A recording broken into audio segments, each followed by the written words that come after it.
Hello everyone. मैं आप लोग के सामने लेकर आ गई हूँ सपनों की हकीकत कहानी का पार्ट 3। जैसा कि आपने पिछले पार्ट में देखा था, शिवानी के पिता उससे बताते हैं कि इसी महीने की 15 तारीख को उसकी नील के साथ शादी है। और जब वो ऑफिस पहुँचती है तो उसे सुषमा के द्वारा लिखी गई पुस्तक से पता चलता है कि उसे जो कुछ भी सपने में आ रहा है वो बस एक सपना नहीं है, बल्कि उसकी वास्तविकता से जुड़ी हुई है। जिसने भी पार्ट फर्स्ट एंड सेकेंड नहीं देखा है वो डिस्क्रिप्शन बॉक्स में दिए गए लिंक को चेक कर लें ताकि आपको स्टोरी आगे समझ आ सके। तो पार्ट थर्ड में हम देखते हैं कि शिवानी अपने केबिन में बैठकर उस किताब को पढ़ती है और सोचने लगती है, जो कुछ भी हो रहा है इसके पीछे कुछ तो राज है जो मुझे नहीं पता। और पापा का अचानक शादी के लिए राजी हो जाना, आखिर ऐसी क्या बात है जो मेरी नज़रों से दूर है। यही सोचते हुए शिवानी अपने भाई शिवाय को फ़ोन लगाती है। शिवाय पूछता है, तुम ठीक हो? शिवानी बोलती है, हाँ, पर मुझे इस नील देवराज की पूरी इन्फॉर्मेशन चाहिए। क्या उसने तुम्हें बताया वो कौन है, कहाँ रहता है और मुझे कैसे जानता है? क्योंकि मुझे याद नहीं कि मैंने उसे पहले कभी देखा है। शिवाय कहता है, हाँ, उसने कहा था उसने तुम्हें कॉलेज में देखा था और वो पापा के किसी पुराने दोस्त का बेटा है। इसके अलावा मुझे कुछ पता नहीं। शिवानी पूछती है, क्या तुम फ्री हो? नहीं, शिवाय कहता है, हॉस्पिटल में कोई इमरजेंसी केस आया है जिसके लिए मीटिंग है, मैं वहीं जा रहा हूँ। ठीक है, घर पर मिलते हैं, शिवानी बोलती है और फ़ोन रख देती है और सोचने लगती है कि मेरे पास समय कम है।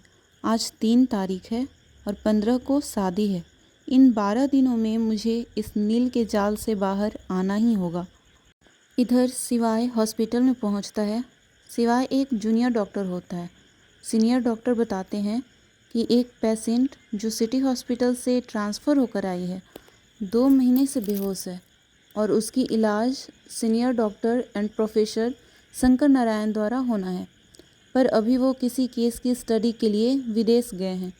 उनका ऑर्डर है कि वह इलाज जारी रखेंगे, मगर ऑनलाइन, और उनको असिस्ट करने की जिम्मेवारी उन्होंने अपने स्टूडेंट डॉक्टर शिवाय त्रिवेदी को दे रखा है। शिवाय आश्चर्य से बोलता है, ये कैसे हो सकता है? ये केस काफ़ी क्रिटिकल लगता है और मेरी शिफ्ट नाइट टाइम की है, फिर ये केस मैं कैसे ले सकता हूँ?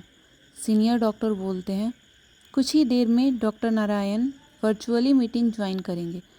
तभी डॉक्टर नारायण ऑनलाइन मीटिंग में शामिल होते हैं और शिवाय को कहते हैं, डॉक्टर शिवाय, आप एक अच्छे न्यूरोलॉजिस्ट हैं और एज अ स्पेशल केस आपको इसके लिए फुल टाइम डॉक्टर अपॉइंट किया जाता है। मैं यहाँ से ही इस केस को देखूँगा और आप इस केस की सारी डिटेल्स मुझे देते रहेंगे। मीटिंग ख़त्म होती है और शिवाय कॉन्फ्रेंस हॉल से बाहर आता है। सीनियर डॉक्टर उसे बधाई देते हुए कहते हैं, you are so lucky doctor Shivay, क्योंकि डॉक्टर नारायण ने आपको इस केस के लिए चुना। Give your best. Thank you sir, शिवाय कहता है और अपने कैबिन की ओर बढ़ जाता है। तभी उसे रिसेप्शन पर नील दिखाई पड़ता है। वो जल्दी से उसके पीछे जाता है, मगर तब तक नील वहाँ से निकल चुका होता है। रिसेप्शन से पूछने पर शिवाय को पता चलता है कि नील देवराज इस एरिया का सब इंस्पेक्टर है और किसी केस की जांच में यहाँ आया था। शिवाय चौंक जाता है और शिवानी के पास फ़ोन लगाता है। शिवानी फ़ोन नहीं उठाती। शाम के 5 बजने वाले हैं, शायद वो ऑफिस से निकल रही होगी। ये सोचते हुए शिवाय भी घर के लिए निकल जाता है। इधर शिवानी अपने स्कूटर को स्टार्ट करती है। तभी उसे महसूस होता है कि उसकी स्कूटर से फ्यूल लीक हो रहा है।